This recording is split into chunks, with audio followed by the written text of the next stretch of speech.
یہ ہمارے سامنے روزانہ مسائل چل رہے ہیں. آج آپ لوگوں کو سمجھانا، لیکن آج مسئلہ سمجھ لو غسل اور کفن سے متعلق. ایک بات دھیان میں رکھے کہ شہید کا نام تو آپ نے سنا ہوگا. شہید اللہ تبارک و تعالیٰ کے یہاں پہ بہت بڑا درجہ ہے اور بہت بڑا رتبہ ہے. تو شہید کی بنیادی طور پر 3 قسمیں ہوتی ہیں. ایک شہید تو وہ ہوتا ہے جو دنیاوی اعتبار سے بھی شہید ہوتا ہے، اخروی اعتبار سے بھی شہید ہوتا ہے. اس کے احکامات دنیاوی اعتبار سے کچھ الگ ہوتے ہیں. اس کے لیے غسل بھی نہیں ہوتا، اس کے لیے کفن بھی نہیں ہوتا. جس کپڑے میں اس کی شہادت ہوئی ہے اسی کپڑے میں اس کو دفن کر دیا جاتا ہے نماز جنازہ کے بعد. لیکن یہ دنیاوی اور اخروی شہید ہے. ایک دوسرا شہید وہ ہے کہ جو دنیاوی اعتبار سے تو شہید ہو لیکن اخروی اعتبار سے شہید نہیں ہوتا، اس کا بھی یہاں پہ معاملہ نہیں ہے. ایک تیسرا ہے کہ جو اخروی اعتبار سے شہید ہوتے ہیں لیکن دنیاوی اعتبار سے شہادت کے احکامات ان کے اوپر لاگو نہیں ہوتے ہیں. اخروی اعتبار سے شہید ہونے کا مطلب یہ ہے کہ اللہ تعالیٰ کے یہاں پہ ان کو شہادت کا درجہ ملے گا، لیکن دنیا میں شہادت کے احکامات ان کے اوپر جاری نہیں ہوتے ہیں. چنانچہ احادیث کے اندر بہت سی بیماریاں اور کچھ ایسی چیزیں آتی ہے کہ ان حادثات میں مرنے والے لوگ اللہ کے یہاں پہ شہید کہلائیں گے، لیکن دنیا کے اعتبار سے وہ شہید نہیں.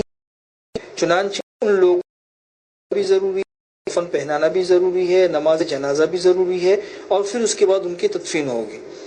جیسے پیٹ کی بیماری میں کوئی انسان مر جائے تو حدیث کے اندر آتا ہے کہ وہ انسان جو ہے نا وہ شہید ہے. اسی طریقے سے اس وائرس میں جو مرنے والے ہیں تو یہ بھی انہی بیماریوں کے اندر آئیں گے، جس کی وجہ سے ہمیں امید رکھنی چاہیے کہ اللہ کے یہاں پہ یہ لوگ شہادت کا درجہ اختیار کریں گے. لیکن دنیاوی اعتبار سے احکامات یہ ہے کہ ان کو غسل دینا بھی ضروری ہے، کفن پہنانا بھی ضروری ہے.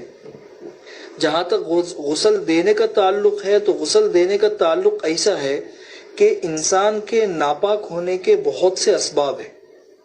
جس طرح انسان حاجت وغیرہ سے فارغ ہوتا ہے تو انسان ناپاک ہو جاتا ہے، اور اس کے علاوہ انسان کے جسم سے خون نکل گیا اور بہہ گیا تو انسان ناپاک ہو جاتا ہے. وضو کرنا ضروری ہوتا ہے، بعض صورتوں میں غسل کرنا ضروری ہوتا ہے.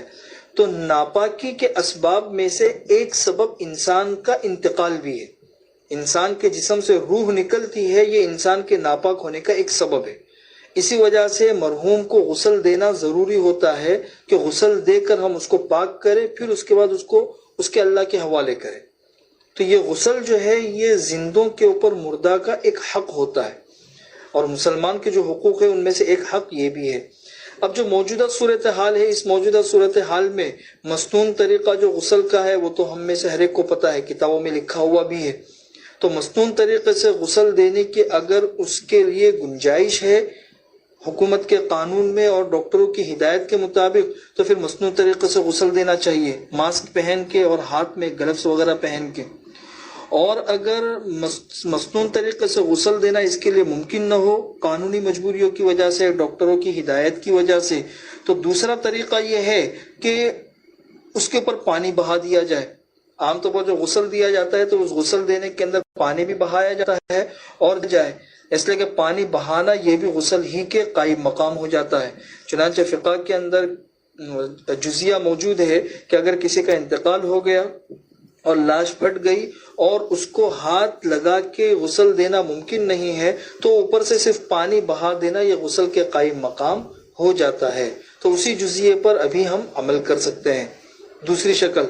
تیسری شکل یہ ہے کہ اگر غسل دینا ہی ممکن نہ ہو، لاش ہی حوالے نہیں کی گئی اور اس کو غسل دینے کی ہی اجازت نہیں ہے، تو پھر اس کے بعد تیسرا آپشن یہ ہے کہ جس طریقے سے اگر انسان پانی کے استعمال پر قادر نہیں ہوتا ہے تو پھر اس کے لیے تیمم کرنا کافی ہوتا ہے. انسان تیمم کر لے تو تیمم سے انسان پاک ہو جاتا ہے. چنانچہ یہاں پہ تیسرا آپشن یہ ہے کہ اگر حکومت کی طرف سے بالکل منع ہو اور ڈاکٹری ہدایت کے مطابق اس کو ہم ہاتھ بھی نہیں لگا سکتے، غسل بھی نہیں دے سکتے، تو پھر ہم اس کو تیمم کرا لیں. اور تیمم کا طریقہ وہی ہوگا جو زندوں کے لیے ہوتا ہے کہ ہاتھ میں گلوز پہنے اور پاک زمین کے اوپر ہاتھ مارے اور پھر چہرے کے اوپر اور ہاتھ کے اوپر جس طرح تیمم کیا جاتا ہے اس طریقے سے تیمم کرا لے تو بھی یہ غسل کے اور پاکی کے قائم مقام ہو جائے گا.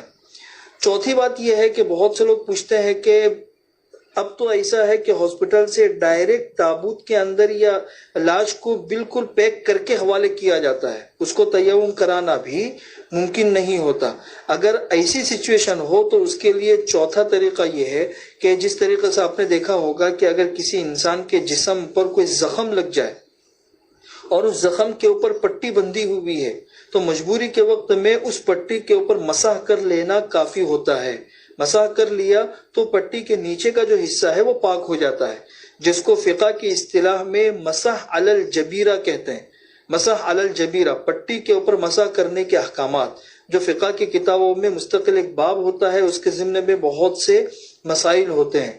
تو اس صورت میں چوتھا آپشن یہ ہے کہ جس تابوت کے اندر اور جس کپڑوں کے اندر اس کو ہمارے حوالے کیا گیا ہے بس اسی کے اوپر مسح کر دیا جائے تو یہ مسح علی الجبیرہ کے حکم میں ہو کر یہ بھی پاکی کے حکم میں ہو جائے گا۔ تیمم الگ چیز ہے اور یہ مسح علی الجبیرہ جو ہے یہ چوتھا آپشن ہے، تو یہ چوتھے آپشن پر بھی ہم عمل کر سکتے ہیں۔ حدیث کی کتابوں کے اندر ایک باب آتا ہے مسح علی العمامہ۔ اکثر فقہا کے نزدیک تو عمامے پر مسح کرنا کافی نہیں ہوتا ہے، عمامے کے نیچے سر کے اوپر مسح کرنا ضروری ہوتا ہے، لیکن بعض محدثین اور فقہا کے نزدیک بعض مجبوریوں میں عمامے پر مسح کرنا کافی ہو جاتا ہے۔ تو اس مجبوری کے وقت میں ہم اس مسئلے کو لے سکتے ہیں اور اس طریقے سے جو مرحوم ہے اور اس کی جو لاش بندھی ہوئی ہے ہم اس کو تیمم بھی نہیں کرا سکتے، غسل بھی نہیں دے سکتے، تو اس کے جو کپڑے ہیں ان کپڑوں کے اوپر سے ہی اگر ہم نے مسح کر لیا اور یہ نیت کر لی تو یہ مسح علی الجبیرہ ہو جائے گا اور اس سے بھی یہ مرحوم جو ہے نا یہ پاک ہو جائے گا اور یہ غسل کا بدل ہے۔ باقی کفن اور نماز جنازہ کے مسائل ہے وہ انشاءاللہ کل آپ لوگوں کو سمجھا دوں گا۔